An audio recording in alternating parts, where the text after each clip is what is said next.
So just go nice and slow because you're going to feel it tugging on you.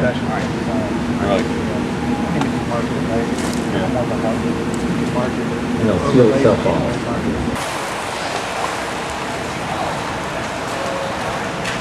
How are we doing there? Let him finish out that edge over there. Tools up here. Run the same direction and offset them. You can turn this tool around. You gotta be really careful. So what we do is we use a mason brush. So all we gotta do is just load this brush up, give it a good flick. So I'll make sure when we pick this up, we roll the edges up and pick it straight off the slab. And these new mallets that we have are awesome. They've got to be some of the best mallets I've ever run across compared to what the old wood-handled ones used to be or the solid steel ones. You couldn't hardly pound out there with them. I mean, you just vibrate. Now these super flex mats, that's another one when you're ordering tool sets, is always order you a floppy. Somebody grab a hold of that. That's the primer. That's going to seal off the surface and allow the stamp coat that you put down to really bond well to that surface. I have this on driveways up north, and if there's sealed driveways, I got to have studded tires. I got a guy that's a landscape architect. We did a bunch of them for him, and studded tires in these cars. And we don't have a damaged slab yet. The color underneath of it, that much. It's just going to darken it up a little.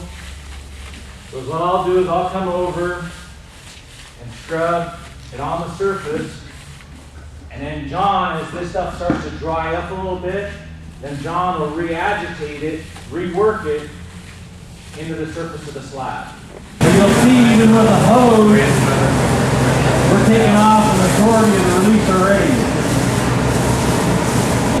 Give it that brilliant color look to make it look like it's warm.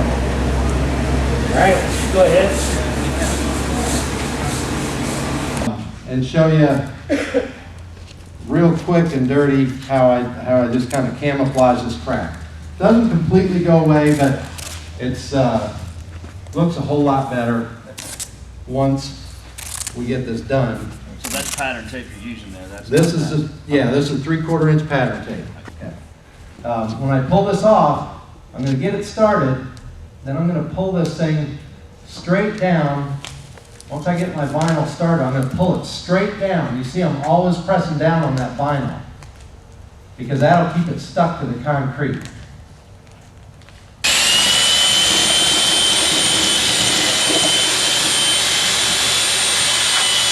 What I like to do is I like to let these things set for about 10 minutes, 5 to 10 minutes, because that gets all the little cement balls all hydrated and stuff in there.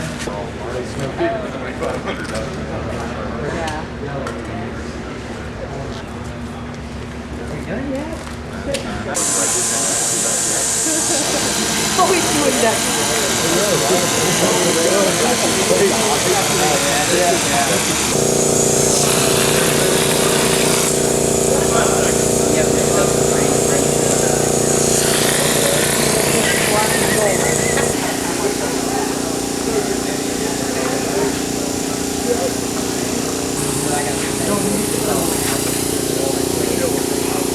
Run it right over that, and you can feel the difference. You still have a good skid-resistant material, but we don't have all the high spots.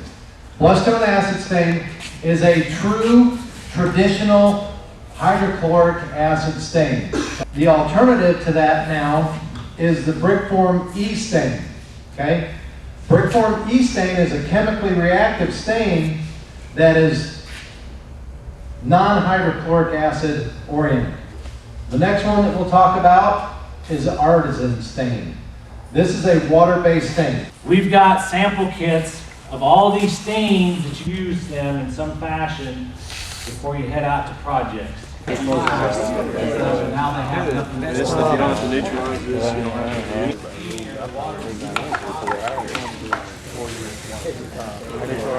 Slight mist. You actually put this on fairly heavy. and it works that pool right back at him. We got plenty of stain on it. Being it is 100%. But this slab's gonna have some great modeling effects in it. Then we've got guys that are very, very creative with these highlighters and creating marble effects. And you have to work with the product and learn how to use it in different dilutions to make it work for you to make a marbling effect. Now this highlighter kit, this takes a little practice to get the right amounts on slabs. So it's a matter of spraying it on and making sure that you get an ample amount on the slab, and then we'll throw on some water-based stains.